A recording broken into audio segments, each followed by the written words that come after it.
Do you want Mick Carter back? Do you? No long introduction here. Do you want him back? Simple question. I'll go into my take in a second, but yeah. Do I want him back? Sure, it'll be funny. But I don't know how you bring Mick back. Is it then think like I know how the obvious thing is, oh not dead, or whatever she calls him, die or something. I don't know what the fuck he calls her. I don't know how you do it, but like I'm just imagining that scene where it's just George, Elaine, the two girls, Linda, Johnny, and maybe Nancy and Lee all standing there, and then he walks in. But in the background, slowly is playing Oasis "Don't Look Back in Anger" because it's Danny Dyer and he loves Oasis. So he walks in and then it's like, so Sally can wait. Well, I like the idea of Mick somewhat re-emerging when Linda's like finally got her life back on track, you know? Like, settled down with a new fella, never thought she'd love anybody else except for Mick. And boom, Mick's back. And they all thought he was dead, and they all just started to move on from the grief. It's like, oh, fuck. You know, that would be, I'd dig that. I'd fuck with it. You reckon he walked in like Liam Gallagher? Fuck you, everyone. But, like... fucking Mick Carter. I think a lot of the... I don't understand why... I can understand the Mick Carter fatigue. I get it. He was a very big character and pretty much always had a big running storyline. And he was always generally a bit of a fucking nuisance. People didn't like him so much. But I do feel like the last year did genuinely tank everything. Because the writing wasn't good. And I don't think that's a Mick Carter problem. Like, I don't think Danny Dyer's the problem here. I don't think he's some fucking toxic asset. And he doesn't want to... Maybe he doesn't like some people. But, like, I don't think he's the fucking problem. He pulls a Terry Bollea and he goes, that doesn't work for me, brother. Like, we want you to sleep with this woman. That doesn't work for me, brother. Doesn't work for me. Like, I understand where people are coming from, where it's just fatigue because he always had a storyline and people didn't like that. And I understand that because if your favourite character is Stuart, for instance, but his enemy, well, not really his enemy anymore, Mick Carter is getting all the storylines, you're going to go, when is Stuart getting loved? Or Callum? Well, no, Callum and Ben did always get love. But you know what I mean? If your favourite characters are not getting love, but then Mick Carter, fucking Whitney, Callum and Ben, Gray Atkins are all getting storylines, you're like, why am I watching this show? It's supposed to be about everyone on the square, and we're focusing on these select few. And it's like, you could give Shrimpy literally 5 seconds of dialogue, but you choose not to. And I think that's where people got fatigued with him, because it's like, Mick again, Yeah, like, but it's like, I genuinely believe, like, I mean, it does help how we are watching 2014 at the same time, so we are getting, like, prime Mick Carter as well. But, like, I bet these people also say that Linda's their favourite character and has always been their favourite character. It's just categorically untrue. Everybody's only liked Linda last year because she was good. The previous 9 years was shit. Like, it was good. But Linda's Elaine. Linda is the same character as Elaine. But because they fucking brought in Elaine, Linda doesn't need to be that fucking frosty, angry, fucking nuisance character that she was before. And yeah, I think that people have I feel like it's recency bias, I believe. The ending wasn't good, so all of it was bad. And it's like, that's just not true, though. There's so much good stuff. Like, there's so much that Danny Dyer brought as both an actor and a character on the show. But it's probably, as we kind of said about it, he's probably one of the most, like, well-known people who then joined EastEnders, which then had a lot more people, like, kind of, maybe not interested as such. Maybe people think, like, probably doesn't have that much pull, but it's still kind of like, oh, fuck, that's Danny Dyer. What's he doing, you know? It was the opposite of Ross Kemp, where I don't think Ross Kemp was really known before EastEnders. No. Whereas Mick Carter was not Mick Carter, Danny Dyer was kind of known before EastEnders. Obviously, he wasn't known, if that makes sense. He wasn't, like, known worldwide, but like kind of like a UK celeb.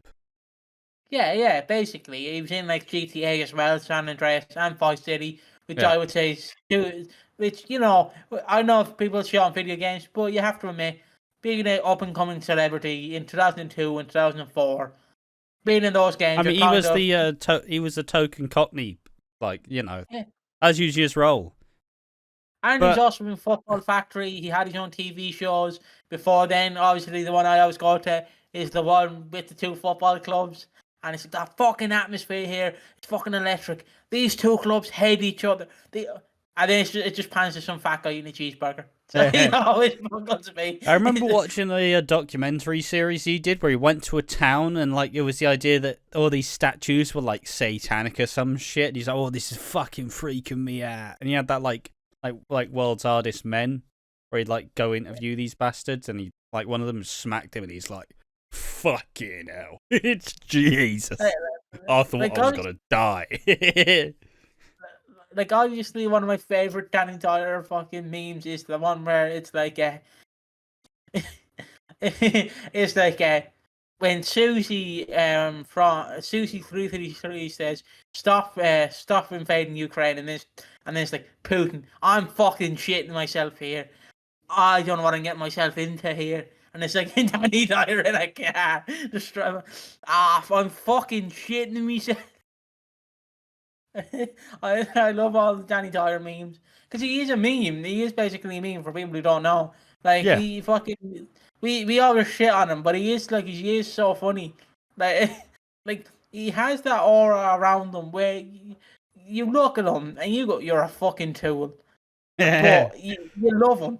Like, he is like that one mate that always says the most ridiculous shit, but you can't get rid of him because he's the funniest out of the group. He's that literally mate where he's like, oh, mate, your opinions on Brexit is horrible, but Jesus Christ, can you make a room great when you walk into it? Like, if that makes sense. Some people never have that charisma, you know? Yeah, we'll never have it. But that's how I describe him. He was a known celebrity beforehand, but EastEnders really helped him, because they all went, oh, Danny Dyer can't fucking act. Look at him. He can't fucking act. And then he did EastEnders, and everyone, oh, Jesus, he can act. Yeah, he did a really good job. Like, he was really talented. Like, you know, he's not a bit more kind of raw. Not really the most, like, probably not, if you've been wanky about it, probably the most technical acting. But, you know, like, fucking worked, you know? And it kind of, I feel like it helped kind of round out his image as well. It kind of, because of the Mick Carter, he doesn't seem like as much of a prick as people would think he is. And yeah, like, I do want him back. I definitely do. I think he is a really fucking good character on the show. He's probably the largest character they've created in the last... Ooh, I'd say 10 years. I'd say 10 years at least. I was going to say 20, but, you know, you brought in the Slaters and whatnot. But, you know, probably the best character of the 2010s. And it's just because people got sick of him towards the end. Because at the end, he did get a lot of storylines, and he always had something cooking, and the writers always gave him shit to do. And someone just managed to always get involved in everything. But, like, that's what you do when you have these sorts of characters. You know, like, of course they're going to fucking put Den Watts at the center of the show. He's the fucking biggest actor, and he's the fucking biggest name. Like, there's no reason to not do that. But yeah. It's just a shame, because I don't know how you've done it. It could probably do it for children in need. But I would have loved to see Den Watts and a Mick Carter, like, face off. Yeah. Because, you know, you have Den Watts, who's more old school, and then you have Mick Carter, who's not. Who's just Mick Carter. Like, you know, that face off would be funny. They must go, oh, Jesus, you're a hard man, aren't you? But Danny Dyer's like, yeah, I am a fucking hard man. Look at me, I'm a fucking hard man.